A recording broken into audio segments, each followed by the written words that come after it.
Sa panahon ngayon, hindi biro ang bumili ng property, lalo na't ang daming scammers na gustong samantalahin ang hard-earned money mo. Pero don't worry. Sa video na to, pag-uusapan natin ang mga common scams sa real estate at kung paano mo ito maiwasan.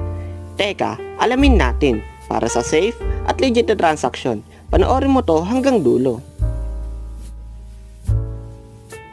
Unang-una, siguraduhin legitimate ang kausap mong seller o agent. I-check kung sila ay PRC, licensed real estate broker o registered developer. Pwede mong i-verify ang pangalan nila sa PRC website or HLURB database. Kung ang kausap mo ay ahente ng kaibigan o may kilala raw sa loob pero walang ID, license o kahit anong proof, red flag yan.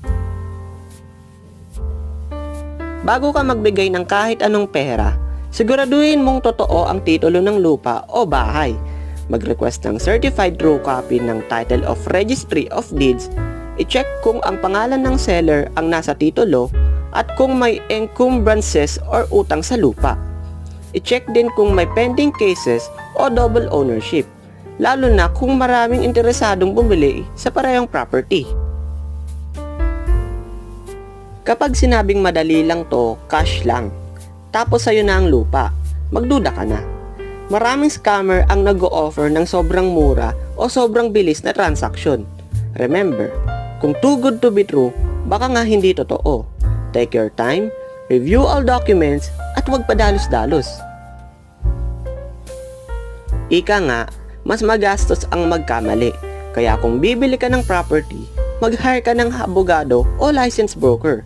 Sila ang tutulong sa'yo mag-check ng documents, gumawa ng kontrata, at mag-file ng transfer papers. Yes, may bayad sila.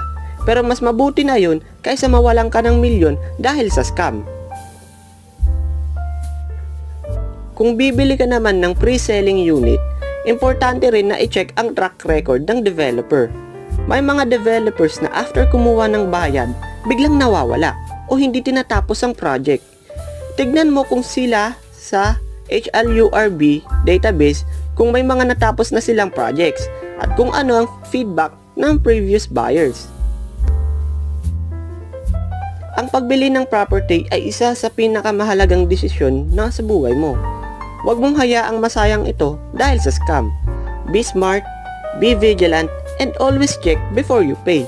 Huwag kalimutang mag-like, mag-subscribe, at i-click ang notification bell para updated ka sa mga susunod nating real estate tips. At syempre, bago tayo magdesisyon, teka, alamin natin.